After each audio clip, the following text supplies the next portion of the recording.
being here now is where high performance is expressed. It is the keyhole into everything that's amazing in life.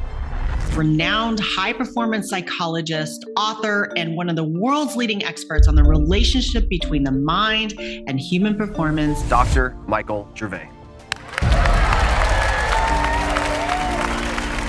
We want our people to be great. They need to understand how to build confidence by themselves, for themselves, not rely on success, but have it be a self-generated experience. So I wanted to jump in. I know one of the things you talk about is the difference between being busy and efficient. And a lot of people, myself included, often spend the day being busy but not really efficient. So how can we move from being busy to efficient? And can you explain the difference? I'll just stay on the surface for a minute. So then busy and efficient is very surfacey, but there's something deeper underneath. So efficiency is about being precise with how you structure your time. And that includes creating space for spontaneity, right? But there's a thoughtfulness about lining up my thoughts, my words, and my actions, which sounds like an easy thing to do, but it's actually kind of the essence of self-mastery, right? Lining up those thoughts, words, and actions towards your primary or first principles. What does that mean? That means that if you know what your first principles are in life, the things that matter most to you from an idea standpoint, and that could be something like love, it could be humor, it could be execution from a talent perspective, like creating something. There's lots of first principles that you could play with. And then from that, you back into, okay, if those are my true first principles in life, of all the things that I could care deeply about, these are the ones. Then you back in your thoughts, words, and actions to be in alignment with those. And then you figure out, how do I structure my day to move my goals, which we haven't talked about yet, to move my goals forward that are in alignment with my first principles. Mm-hmm. And then I am the embodiment, moment to moment, those first principles evidenced by the way that I choose my words, the way that I express my thoughts, the way that I hold, my body, basically. So thoughts, words, and actions lined with first principles, and then you wrap your goals from that point around it. And so that's a really efficient way to go through the day. And even as I'm talking about it, it sounds like it's kind of exhausting, so I've spent most of my professional life working with the best in the world across multiple disciplines. Sport, almost every sport, Olympic level, elite in, all the stick and ball sports. And then some of the most courageous and intrepid performers that are modern day adventurers that are doing things that have never been done before. And what I just shared is actually how they work. They work from the inside out. Their principles are very clear in their life. Their goals are sharp. They use their imagination to imagine who they want to be and where they want to go and how they want to experience themselves in those states. And we can unpack that if you want. And then from that place is that there's no time for busyness. There's a compression of time when something really matters to say, I need to commit to doing that now, because now is all we have.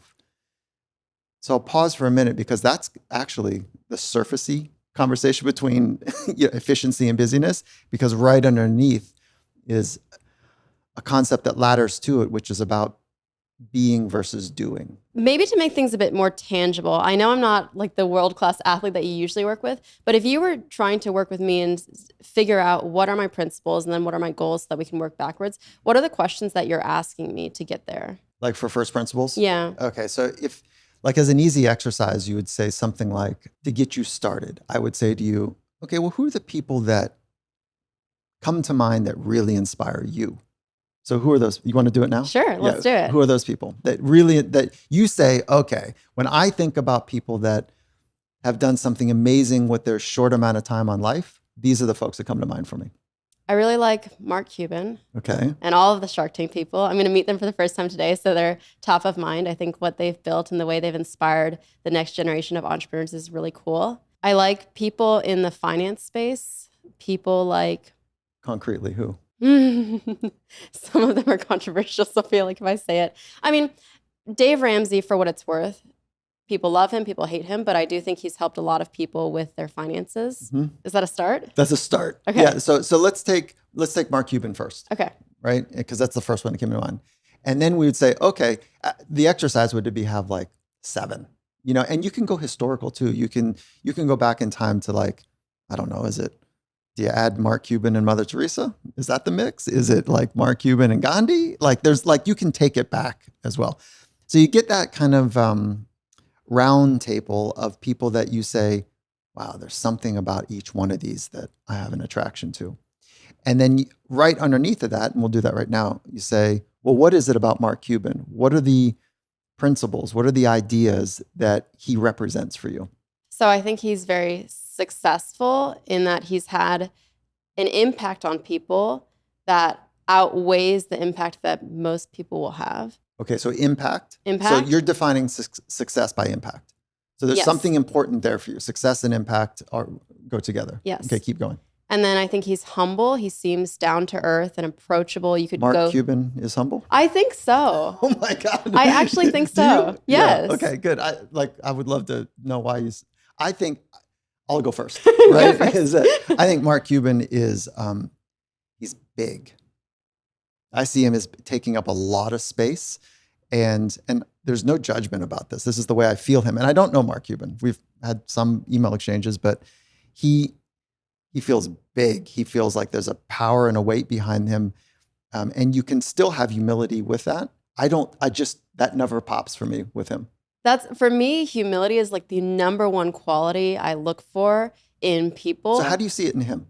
Because I think that a lot of the people that we see online, they've built a character. Because a character, if you look at Mr. Wonderful on the extreme, for going with the Shark Tank thing, a character performs better on social. So I think he's a smart person who understands that there has to be somewhat of a character to make him more likable. Are we talking? Oh, so you're talking about Mark Cuban? Mark, yeah, I think even Mark, Mr. Wonderful. Yeah. I do think at his core, he seems humble to me. But And I think then- there's a little character that comes on with what we all I see. Yeah, and maybe the reason I don't know that part of him or sense that part is because I spent a lot of time in elite sport, including basketball. And so that's not one of the ones that comes to mind for me. Like I think John Wooden.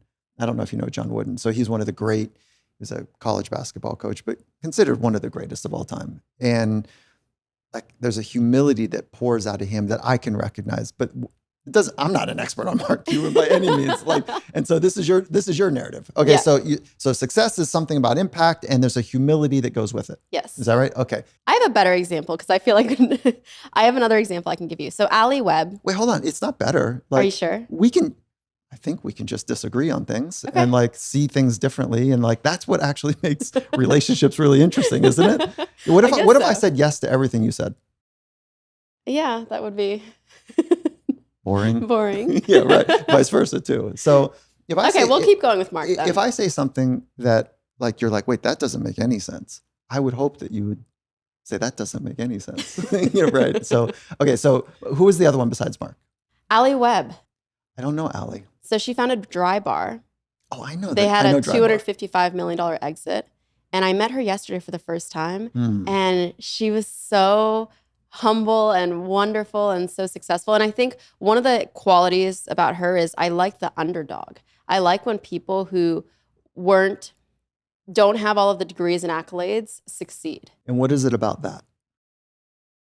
I feel like it's a reflection of me in a way. Keep going. Okay, so my mom's Japanese, my dad's American. He joined the military at 18, never went to college. When I went to the US for college, I was the first one. Do you feel something as you're speaking right now? Yeah, I feel like, What is that? well, I feel like I relate to people like Allie who, But what is the emotion that you're working from? I don't know.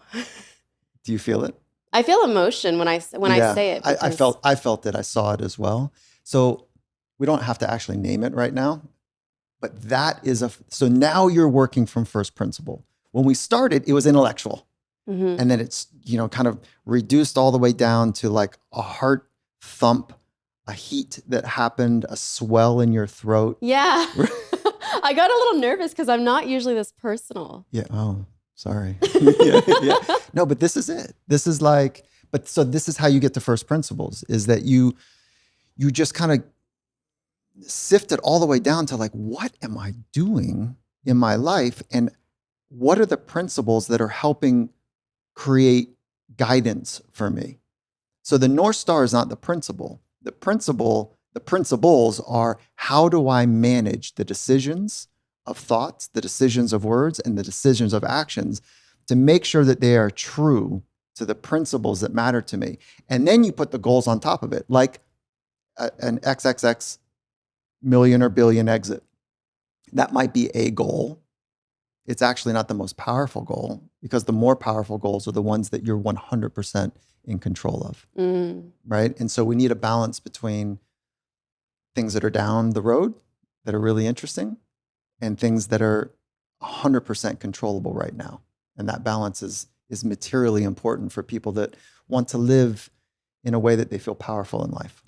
Yeah. So if we break that down, if we break down my 3 principles of, let's say, success, humility, and underdog, is that typical? I think you're right on the heart of it, right? And then, so we'll go one more layer. I think success for you feels like there's something to do with impact. Yes.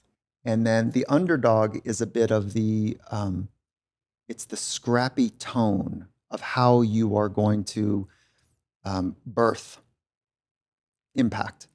And then and the humility is like the style that you'll go through. So tone and style, I'm just being artistic with the contour of these words, really. But so humility and scrappiness, right, which is the underdog feel, that is, if I were to think of you now, or now that I think of you, I'll be like, oh, okay, so if I'm going to do business with Erika and I'm going to align with her, and that's really important. Just like if you're going to go to college, like you want to have a feel for how that college, you want to understand like the tone of that college, not just the geographic location or the brand of it. But if I'm going to work with Erika, then it's like my business and your business, it would work well if there's a scrappiness to it. There's an underdog feel, like let's go fight, let's go get it, let's roll up our sleeves, and let's be really thoughtfully humble. Let's present in a way that we think of ourselves less often. It's not that you think less of yourself. It's that you think of yourself less often. That's how I think about humility. And that would be now a good match between us to go kind of build something that has impact. Before we move on to the goals then, with the superstars that you've worked with, the world-class athletes, what are their principles? If you can give specific examples. They vary. Yeah, but you know what I'll do something a little easier for people to grok onto. Okay. Is let's do historical greats for a minute. And this is kind of fun. Mother Teresa. We'll go back to Mother Teresa. What would you say her first principles are? Helping. Yeah, service. Okay. That's really quite simple. And it's because every room that she went into, that's what her thoughts were about. That's what her words were. And that's what her actions were about. If she was in this conversation, I would all but guarantee this conversation would be about service. Would you agree? Yes. Helping other people. Like she would take up that presence in this room for us. So in some respects, it's so big and so animated, the world recognized it. And I bet if she was in this room with us, we would feel it and be compelled to follow her in that largeness, that space that she has for service. Okay, so that's available to you. It's available to me too. And so she's a leader for me for sure in that. Yes. Okay, let's do another one. You want to do like Gandhi or Jesus or Dr. King Jr. or those are all historical greats. What do you think what was his first principle? Probably service also. Yeah, his usually is something about love. Something like service and love, but more about love. How about, are you familiar with Dr. King Jr.? Martin Luther King Jr.? Yeah, okay. So, yes. Yeah, so not everybody is. What would you say his is? Equality. Yeah, for sure. And then he had a tone, right? Like it was a pacifist approach. It was a nonviolent. Compassion. Yeah, it was a nonviolent approach. And so that's like the contour, the tone, like we talked about for you. So anyways, these are first principles to help people guide how they are going to operate on a day-to-day, month-to-month, year-to-year basis. Once you do that work and it's real for you, nobody can take it away from you. Do principles usually stay the same? Do you think my principles will be the same 10 years, 20 years from now? It's a really good question because you will change over time and you will see the world differently if you've done work on yourself. I always leave space for it to change. And mine has changed twice in my life. And so the first time that I did this work was about 25 years ago, and awfully funny to others, but painful experience to me how it came to be. Can you tell us what your principles were 25 years ago and what they are today? The longer part of the story, which I'll keep short, is I needed a mentor in my life. When I was younger, it was really difficult for me. And so, what's up, Gary? It's my guy. And so he's known me since I was 15 and holds a standard and space for me to be a mess. And at the same time, really has done the work to see me. And so at that time, he felt the growth that I was having. This was as a teenager. This was actually like 18 years old. Yeah, teenager. And he says, Mike, I think you're ready.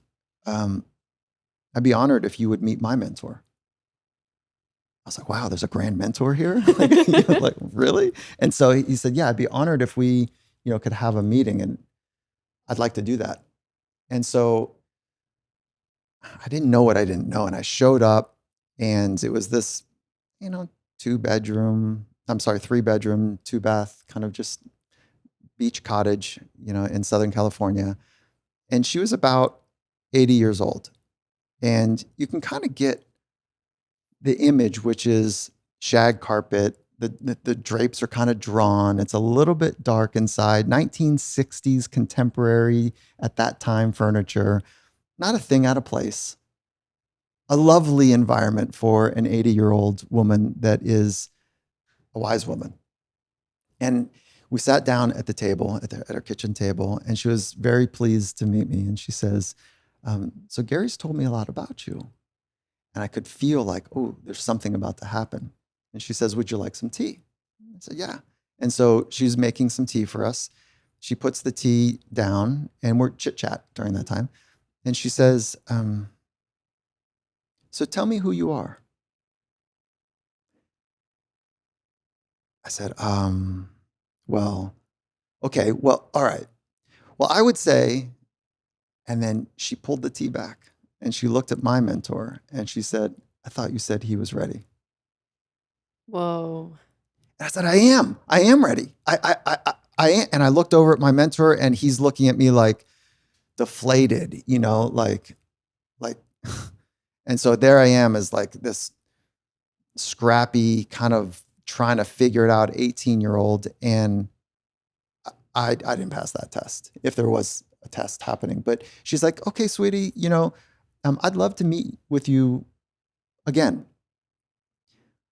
But it would be important for you to know who you are and if you can articulate that. And I looked at my mentor and I was like, I didn't know this was this is the work, like, Jesus. And so it's like, okay, so I just kind of, I felt like I couldn't get out of her home fast enough. And I didn't know how to do the work. And he said, listen, Mike, this is my mentor. This is an important moment for you. Go figure this out. So he didn't say the things I said to you. Who are the people? And I didn't finish the work, which is if you and I were going to continue. Who are the people? What are the ideas? What are phrases? What are stanzas in poems? What are lyrics in songs? Like, what are ideas that just stick with you? Whether you saw it on a bumper sticker or whatever, like, just put it down as a mosaic on paper. Mm-hmm. And then you start to whittle it down to say, which words and phrases do I feel that thing in my stomach, my heart, which you got to it quickly. It's so nice work. And so it took me about 2 years to get to it. So it was about something about courage, following my inner spirit, and, living in the present moment. It was something about those three things. I just can't stitch them together. And then it was great. It was a wonderful North Star. And then second time around to re-examine that with depth, it was very different. And so I'm happy to share mine with you now if that's of interest. Yeah, I would love that. Every moment is an opportunity to create a living masterpiece. And so from that way that I organize my life, every moment is be here now. is an opportunity. So there's an optimism in it Mhm. to create. That word matters to me, to create a living masterpiece. And so, like, the canvas for me is not physical, it's relational. And Mm. so it's the relationship with myself, with others, with the planet, with Mother Nature, if you will, and with experience in and of itself. Those are the relationships that I'm most interested in right now. The last kind of bit of the relationships are the relationships with machines. That's coming. In 9 years, my largest client is a Fortune 3 company, and we're helping that company understand how to train their minds, the 180,000 employees, how to train their minds to be their very best. And it's a large charter, and it happens to be a tech firm. And they won't explicitly say this, but the community, this is not their property, what I'm about to share, but the community is very clear that in about 9 years' time, we're going to have a computer that is smarter than the smartest human. And will have emotional intelligence as part of that factor. So our relationships with machines, it's going to be really important. If we don't figure out how to know ourselves, we're going to other them, and they're going to be smarter in 9+ years' time. So that dystopian view can be painted really quickly if we're afraid of them, if we treat them like stupid juveniles, if like there's a future here that's coming that I am concerned about, because our relationships with ourselves is pretty shitty. Okay, so we have 9 years to figure out ourselves. Pretty much. So help me figure out myself. Yeah. So well, we've done. know your first principles. Yeah, right. That's what. Okay, that's so I part. have my first principles. Yeah, you're there. Like, and I don't know if you would tattoo that stuff onto your neck yet. Being dramatic. Like, maybe you would. Like, you're like, no, that just happened, and those are them. But I would encourage you to like talk about it with your inner circle, talk about it with your husband, talk about it with people you trust, and then ask them for theirs, and then therein becomes like this deepening of relationships between each other. One of the insights that people have is like the need to belong and the need to be seen is really strong for people. And if you really want to be seen and belong, but you don't know who you are because you haven't at least identified your first principles, your philosophy of life, how do we expect them to know? So then we end up turning tricks. We act a certain way. We're looking for, likes on social more than being deeply seen. There's nothing wrong with likes on social, and like it's a great platform, of course. But the deeper work, if that's a band-aid to something far deeper, then it is an insatiable craving that never feels satisfied. Do you think the need to be seen comes from a lack of being seen?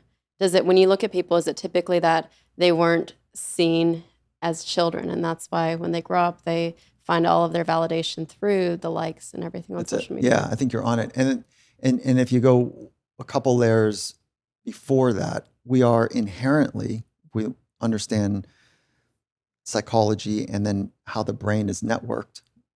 The brain is this very complicated 3 pounds of tissue. But that ecosystem in our body is, and in your body, we are wired to be social beings. And we needed it for survival. But we don't need that anymore, really. We can be quite independent. So through the Industrial Revolution, when we started making things like at scale, we treated people as kind of cogs in the machine. And we said, hey, we're going to pay you okay, but I'm going to extract everything out of you from 9 to 5. And you're going to make me and the owners of the company a lot of money, but we're not going to talk about that. So we're going to give you a nice little paycheck. We're going to give you, the ability to pay rent and have your kids go to school, and you'll have lunch on the table. But we're treating you separate from the whole. And it set us down a path where individualism was kind of the next wave. Mm-hmm. And we see that in the way we see that now is like entrepreneurism is attractive to people. It's really, as you know, I mean, you need to appreciate cold air on your skin to be an entrepreneur, because there are times when there's a naked feeling on top of the mountain where it's like really cold. Yeah. Yeah. You know that feeling, Yeah. don't you? Yeah. Especially at the beginning. Yeah. I feel like once people acknowledge that you have found a little success as an entrepreneur, it's easier. But at the beginning, I left my law firm 3 years ago. And up until then, I had followed the traditional path, the way you're supposed to go. So you go to a good college, go to a good law school. Once you're in law school, go to the top law firms. Those are the big law firms. Get a job there and make $180,000 as a first-year lawyer. So I followed that path, and that was very easy. But once I realized that I wanted to leave that, it was the scariest decision I've ever had to make. And then even worse, though, once I left it, it was crazy to realize that a lot of the network that I had surrounded myself with, they were friends with me because of my position at this firm. And now that they saw me as fun employed, they didn't. What is that? Fun employed? Fun employed is this term that it's basically you have no job, but you're having fun at it, I think.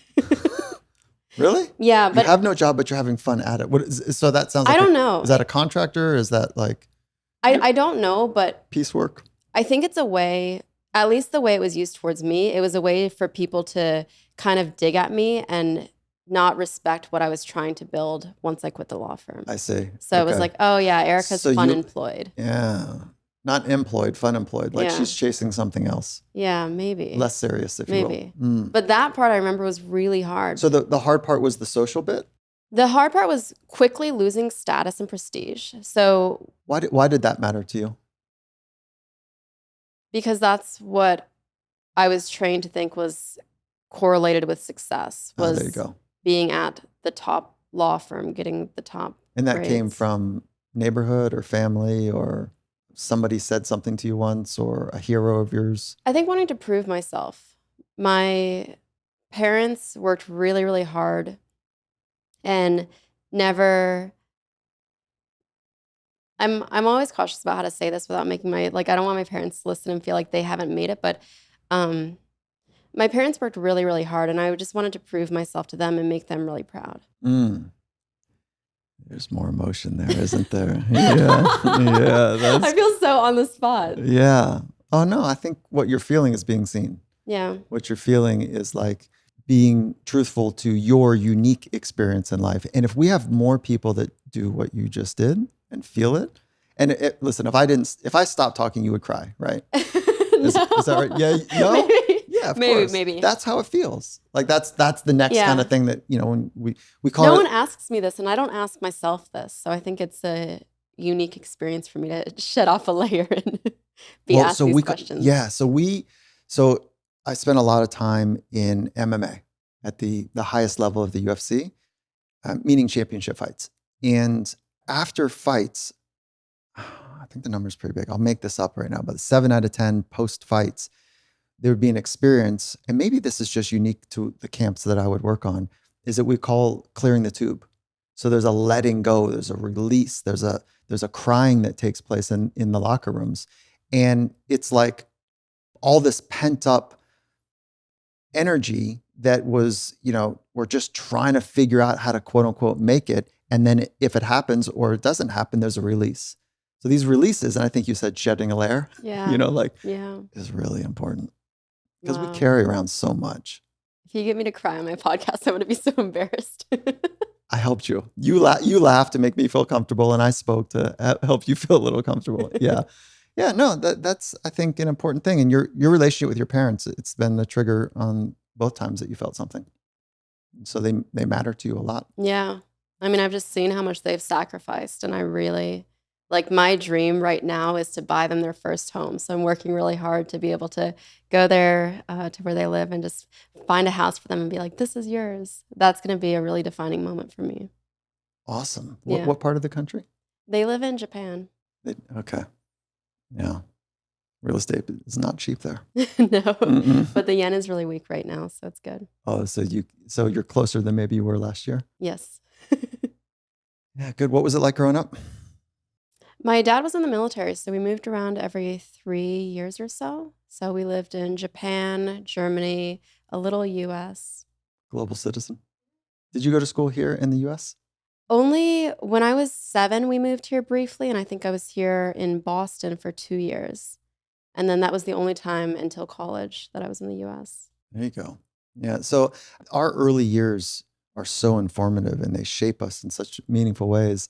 It's a little bit like programming, like software programming. Mhm.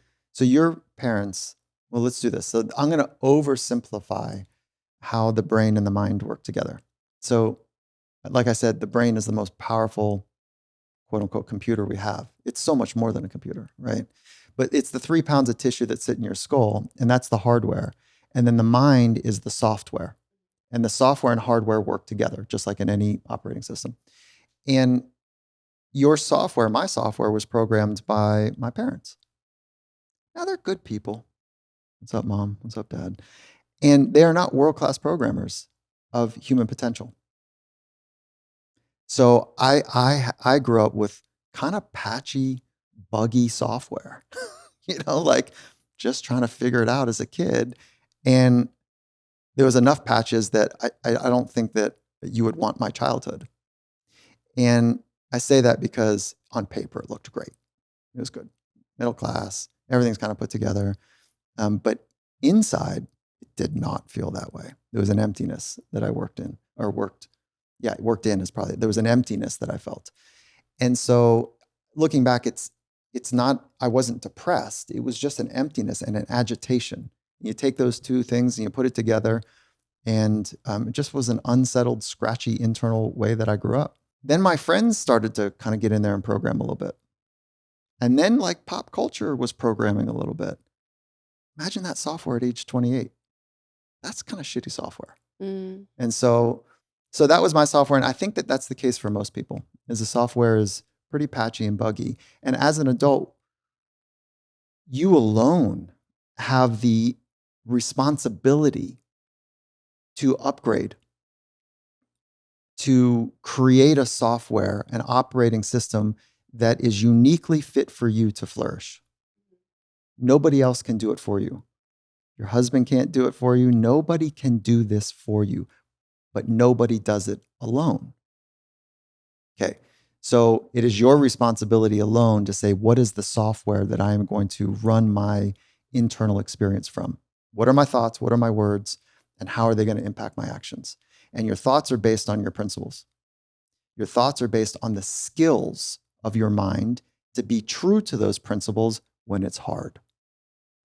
So when you do that work, there is freedom to go anywhere you want to go, potentially, and be at home with yourself. Yeah.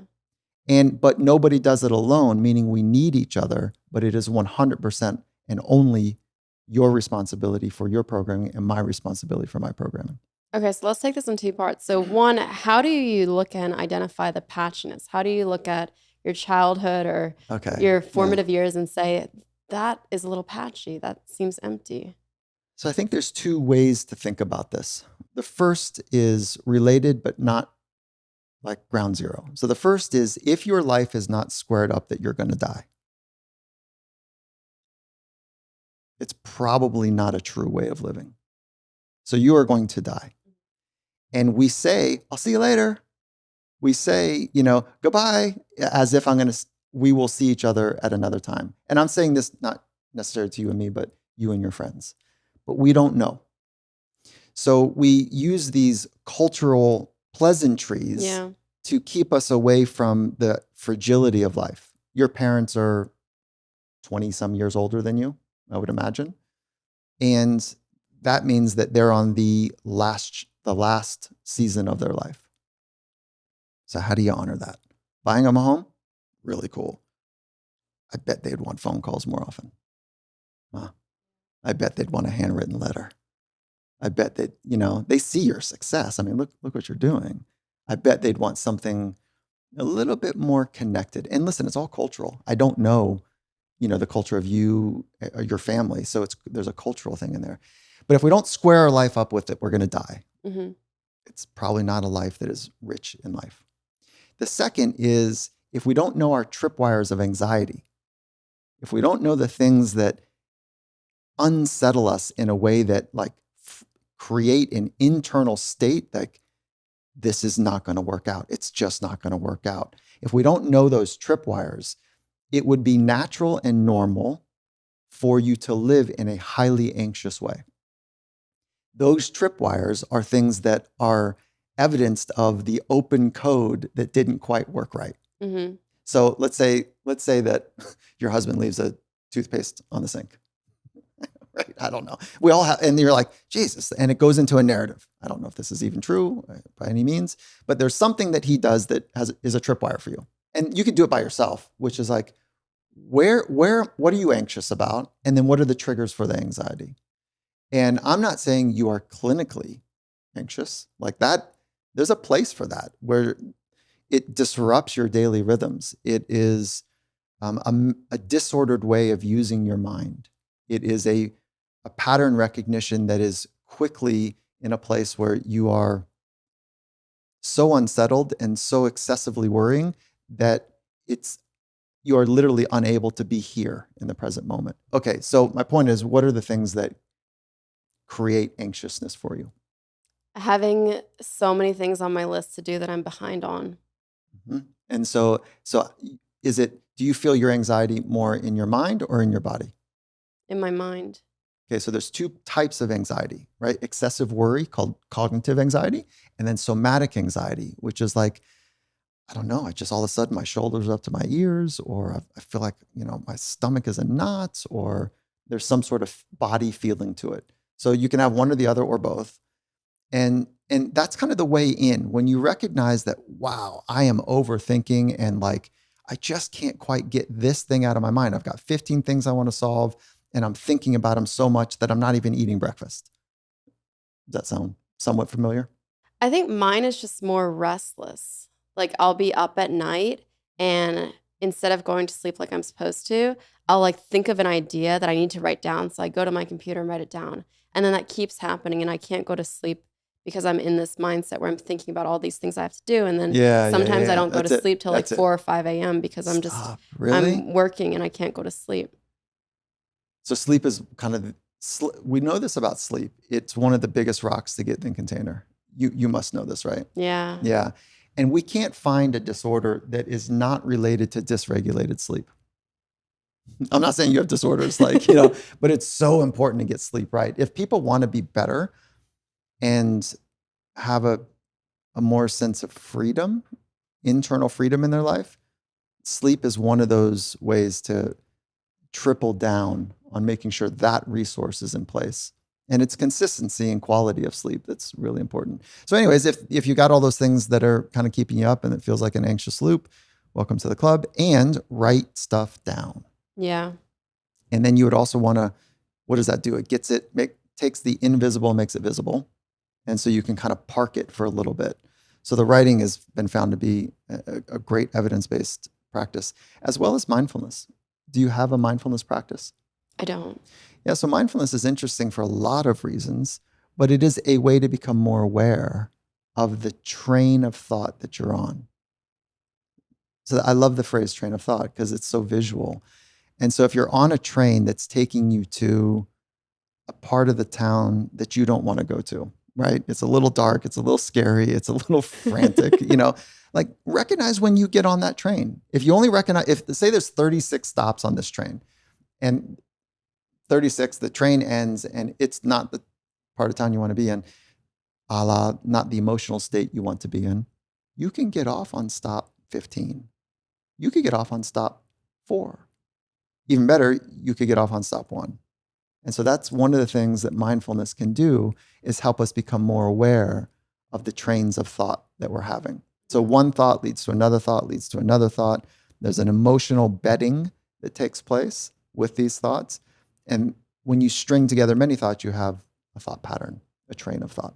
So if I were to give you a group of 10 people and say, you have the opportunity to tell them to change 3 things in their life to improve their lives, would sleep and mindfulness be in it, or what would be your 3 things? Yeah, those would definitely be at the top. It's interesting you bring that up because each individual is a very unique snowflake. Yes, you're a snowflake and so am I, right? So like we're all so different. But for the most part, in the modern kind of Western-based pace of life, mindfulness is a rotation away from quote unquote busyness and excessive doing. And I'm not even talking about efficiency, but excessive doing to the rotation to being. and we kind of talked about that at the very beginning, being here now is where high performance is expressed. It's where relationships are experienced. It's where wisdom is revealed. It is the keyhole into everything that's amazing in life. And so it is a rotation away from the excessive doing to the power of being. So it's one way. And then so mindfulness for sure, and there's all these other benefits, including enhancing quality of sleep, and then being literally world-class with disciplined sleep. Those would definitely be two that I would say as a horseshoes approach would be, I don't know, be bold and say 80+% would benefit from, enhancing in those two directions. What's your third one? Nutrition. Yeah. So nutrition seems almost like a throwaway, but our brain is chemistry, electricity, and tissue. And so nutrition and hydration are the substrate of that. And so making sure that that's dialed in is significantly important. I want to go back and close the loop on the exercise we were doing with me. So we got to forming the principles. At least for now, we're not going to get it tattooed on the neck, but we've made progress. It's a good start. Yeah. What then happens to get to the goals? There's a step in between, if we're going to be really thoughtful, which is to practice being those principles. And so just like if you were to practice to run faster, jump higher, write more eloquently, whatever you want to get better at, you would set up a way to train that. So you'd set a goal, a small goal on the principle, and then you would practice being that principle throughout the day. And then you would give yourself some sort of rating or evaluation at the end of the day. So you bookend your morning and evening with the goal. And the first goal, before we go to larger goals, the first goal is to practice those principles. But how do you practice? So for example, mine were the success/impact, underdog, and humility. For underdog and humility, how do you practice those? I think those are probably pretty well practiced for you. Okay. I don't sense you as being obtuse or arrogant or emphatic in a way that is anything other than I'm showing you curious. My best self right now. Yeah, right. Curious and humble, right? Yeah. So the impact, like how would you practice that? I think that you're probably doing it evidenced by you're having public conversations for impact. Now, I would sharpen that to say those are kind of really important. And then the goal says, right, like what type of impact is it for? Is it what type of people? What type of range? What are you doing with the impact that you're going to have? And so then you just write down like, okay, from impact, that actually sounds really close to what I'm going to suggest is like, what is your life purpose? And it's probably about impact, but I don't know. I want to impact people, but financially. So I want to help as many people as I can get better with their money. Yeah. And then you have to live that too. So you've got to have your goals about your finances in place. Right. Mm-hmm. And so then it's just architecting, like, what are the key core goals for me in my life? And then where most people get lost is like, I don't know what my 3-year goals are. I don't know what my 10-year are. I don't know. Well, then you can start really in a bite-sized way and say like, what are my goals for today? And maybe that feels daunting and you think, okay, well then what are my 1-year goals? What do I think I can accomplish and do this year? And when you write those down and just map out, okay, so if this is the thing that I want to achieve and have as a target, what's the plan to make that true? And it's not complicated. It's more simple than I think people think, actually. So the goals you're making are the 1, 5, 10-year goals? So those are long-term goals. And then there's more immediate goals. And I think people get overwhelmed with long-term goals. And so I would start something really simple, like, what is my goal today? What are the things that I want to accomplish today? And I would start with 3 to 5 of those. And I would have those be 100% under your control. So that puts you in a position of power. When we were talking earlier about like the quotes that define you and the lyrics that feel very true to you, one of the ones that popped up for me, I forget who said it, but someone said that you overestimate what you do in a year, but tend to underestimate what you can accomplish in 10, 20 years. And that's something I really find myself relating to because I think we all set these high expectations for ourselves, but then sometimes when you don't achieve those high expectations, you feel disappointed. Instead of just being patient and realizing if you're on the right path, many of these things will come into place, but you don't necessarily have control over if it's going to happen in a year or 2 years or 3 years. You give yourself like a great plan. You hydrate the resources that you're going to need to have that plan be true, and you triple down on the things that you can control daily. That's kind of how you give yourself the best chance. And of course, patience is required, which is an undervalued psychological skill because we want it now. 7-Eleven changed the game for us, Yeah. right? So we want it now. Social media changed that game. We are less patient than we ever have been in the Western world. And to do anything in an extraordinary way takes time because there's a whole set of skills that sit underneath the thing that you're wanting to do. And to refine skills in a way that feel masterful or even sub-level to that, to refine skills to be a high performer, mastery would be kind of the highest, less reserved for artistic mastery. Anders Ericsson was a researcher that studied expertise. He studied expertise and he did not have a finding about 10,000 hours. Malcolm Gladwell found, or in his wildly successful way of sharing information from writing, I mean, he's highly skilled at it. He said that he coined a phrase, the 10,000 hour rule, saying that according to Anders, it takes 10,000 hours to create expertise, which is not accurate. It was a misinterpretation of original data, original findings. I had Anders Ericsson, Dr. Ericsson, before he passed away on the Finding Mastery podcast, and we talked about this. Since then, it's been redacted. Malcolm Gladwell has said, like, yeah, I didn't quite get that right. But the rule sounds so clever and It so does. nice. I mean, I Yeah. immediately knew what you're talking about. 10,000 Yeah. hours to master any skill. It's not right. Yeah, I know. 10,000 hours, there's a range. 7,000 is like kind of you get your foot in the door to be highly skilled at something.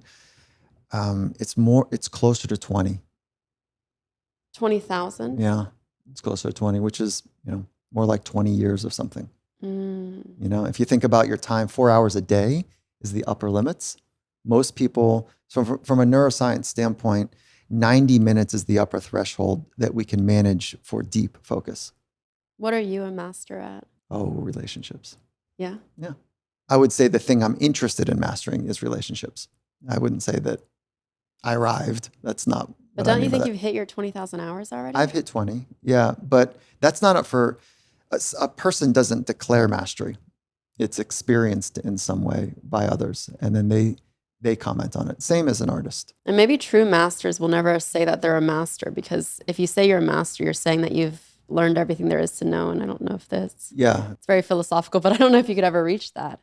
Yeah, I think the more you learn, the more you realize that you are a beginner, because it's like, oh, and that discipline and these ideas and that philosophy, and like there's a whole nother world. And look at the Dalai Lama. Look at what, he has flat out changed the paradigm of religion by saying, here's a set of philosophies and practices. And you know what? If science disproves these, I think we should follow science. That's remarkable. That is wonderful, isn't it? Yeah. So anyways, in my mind at least. So back to your question, it is about the relationship between thoughts, the relationship between thoughts and emotions, the relationships with self and others and the planet. That's what I'm working on being masterful about. Anyways, long way to say the same question to you is, what is it for you? I haven't achieved mastery with anything yet. What do you think you're interested in mastering? I think Warren Buffett, who I admire, says that one of the most important... You did not bring him up earlier. I know. I completely forgot. Sorry, Warren. This is why it is good to write it down, yeah. Isn't it, right? And it's hard on the spot with cameras on YouTube. Yeah. So Warren Buffett, who I admire, says that communication is the most important skill anyone can have. Being able to articulate your thoughts and communicate them in a way that other people can understand. So that's what I want to do, because I feel like a lot of my social media platform that I've built is taking complex topics that are intimidating, things like investing or reading the fine print, and breaking them down into a way that the majority of people can understand. So I'd love to continue to master communication. And I'm quite good at it written. So if I write a script, I'm very good at it. But speaking, I still have a long way to go. Is that because you're an internal processor, so you like to process something first before you share it? Yes. Yeah. So are you an internal thinker or internal feeler? What's the difference? So thinking is like, we kind of point to our head when we say we're thinking, and we kind of point to our stomach or our heart when we talk about feeling. And it's like, so when you're going inside, are you feeling your way through something, or are you thinking your way through it? I'm thinking. Feeling, I don't think too much about my feelings. And you can probably hear this from talking to me. I don't sit around thinking, oh, what am I feeling today? Yeah, I think. But thinking, I do spend time thinking. And that's why I don't like speaking before I've had time to think. Yeah, so you're an internal processor, primarily with your thoughts.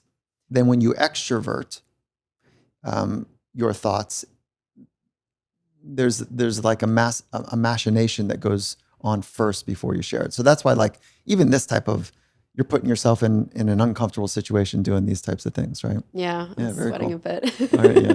I have another question for you, kind of related to my business. As I've been building up the business, I feel like one of the things that I've struggled with is defining what the culture is and making sure we're all on the same page. And I know you work with a lot of companies like Microsoft to do this. How do you help these companies build a culture around their principles and get multiple people on board and not just the one core founder? I love this question. This is, in many respects, the heartbeat of what our company does, is help to create the culture in a way that it becomes real. And so culture is the artifact of relationships. So let's say we can use any company. Let's not use Microsoft. Well, let's use Microsoft. So Satya Nadella, he and I met, he's the CEO of Microsoft. He and I met about 4 weeks into his job. And that's a really big responsibility. So he was following the work that I was doing with a professional football team to help create and support the animation of a culture. So culture, let's say in the 1980s, was like these fancy, beautiful words on walls. And it's like, that's the culture. Look at those words. That's our culture. Here's our 7 values. That's our culture. And people are like, yeah. And I can't even recite them, right? Because they were not ever metabolized for people.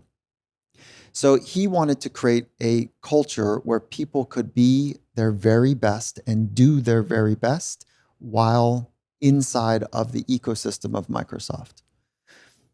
So the first order of business is to drill it down to a word, maybe 3 words, maybe. But if you can get it down to a word, you're on it. So what is the primary core attribute that you want as a North Star for the way that we relate with ourselves and others? And then that becomes the beginnings of a culture. What's the word or phrase, that you're going to surround all of the activities in your company around? Okay. So culture happens in hallways. Mm-hmm. It happens during meetings. It doesn't happen like on a quarterly offsite. That's not how culture happens. And so then to make that, whatever that thing is, real and true, what they have challenged us to do is to help people train the psychological skills to be about that culture on a regular basis. So the culture, all cultural words are psychological. And then so they're aspirational too. And so if you don't have the psychological skills to be about that psychological principle, it falls apart as soon as we are overstressed, under-recovered. The ambitions of Wall Street or the ambitions of the senior leadership team seem so unreasonable because it's a X percentage growth year over year, and we barely made numbers last year. Okay, so people start to really lose their way in that type of high stress, consistent environments.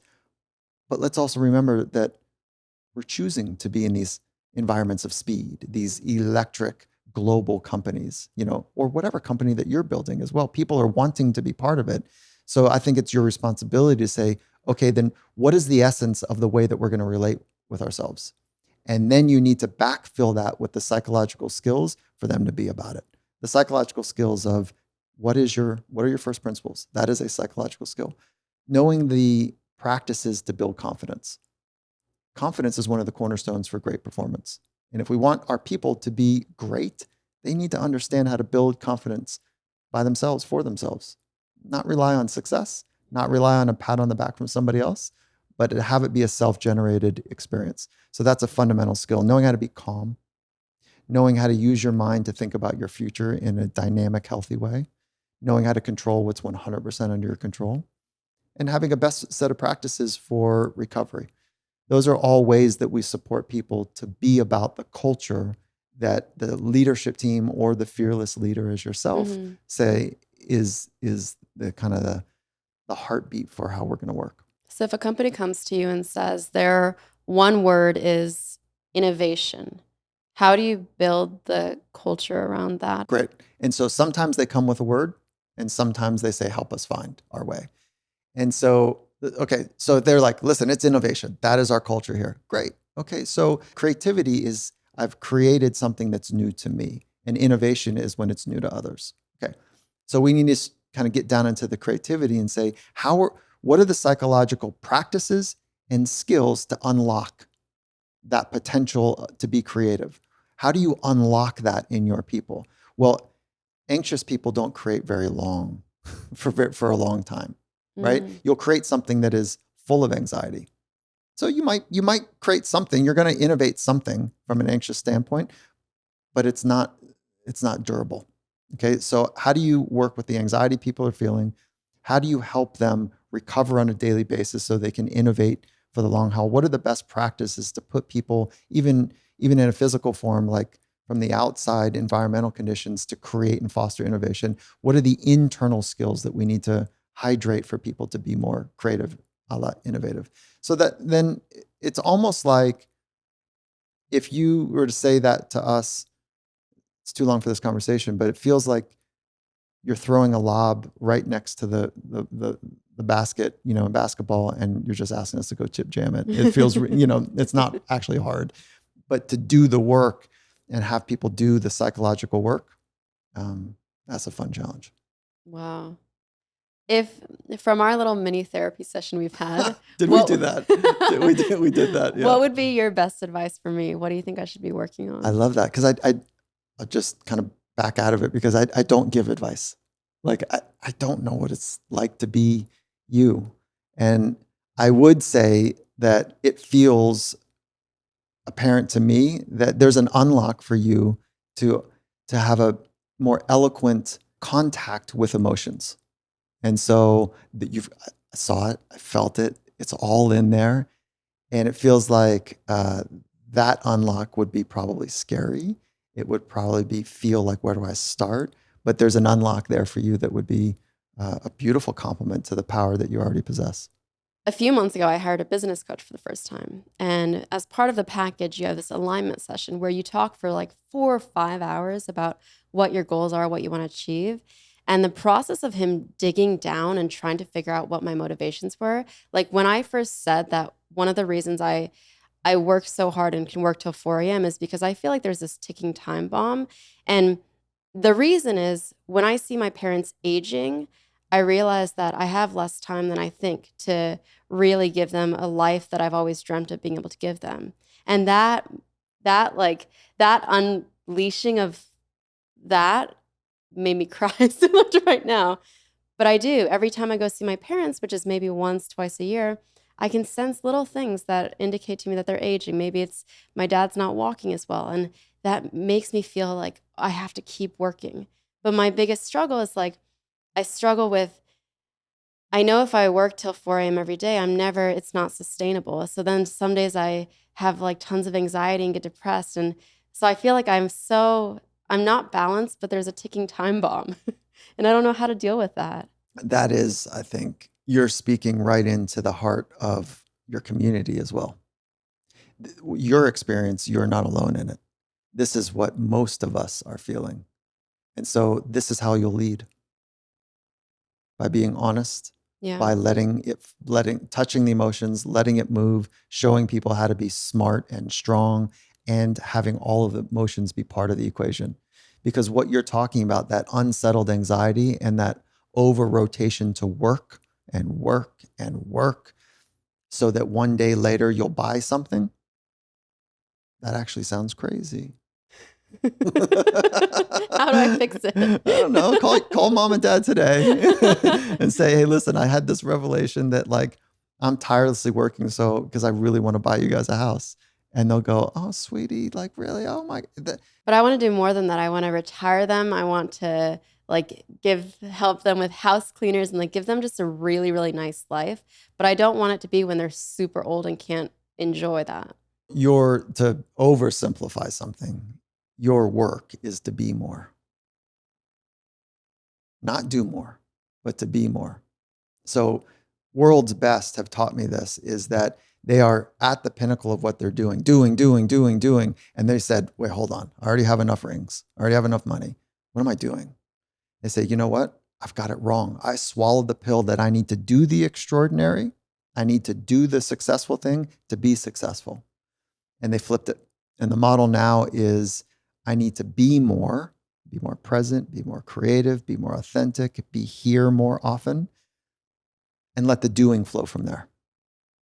That would be, if I was working with your company, that would be the thing that we would set as a standard. Like there's going to be a rotation. Everyone here, they're going to learn from you how to do. Like you work tirelessly. It's not sustainable. So we need to over rotate in another direction, which is what are you doing for your people and yourself to be present, to be here? That would be where we start. We have a little closing tradition on this podcast. The podcast is called Erika Taught Me, but really today is about Dr. Michael Gervais. So what do you want people to be able to say? Dr. Michael taught me this. Oh, that's cool. How fun is that? That everything I need is already inside me. That I am whole and complete, and my job is to be in the present moment so that I can understand how the unfolding moment is taking place so that I can be connected to my loved ones. And so this conversation was really about our relationship with the present moment, our relationship with ourselves, and our relationships with our parents. And so I think what I hope people take away today is that is possible. And to do it consistently, we need to train our mind. And there's a whole set of practices that sit right underneath that. And I'm not suggesting psychotherapy. I'm not suggesting, I'm not suggesting that. I'm suggesting that you can do psychological skills training to be in the present moment more often. Love that. Thank you so much. Thank you. If you enjoyed this, Dr. Michael Gervais has a podcast called Finding Mastery that I'll link in the show notes. And I have a huge favor to ask. If you've enjoyed the podcast so far, it would mean a lot to me if you could take a quick moment to leave a review of the podcast wherever you're listening to it. Even just one sentence helps us so much. Thank you so much for choosing to spend your time with me today. And I'll talk to you next Tuesday on a brand new episode of Erika Taught Me. See you there.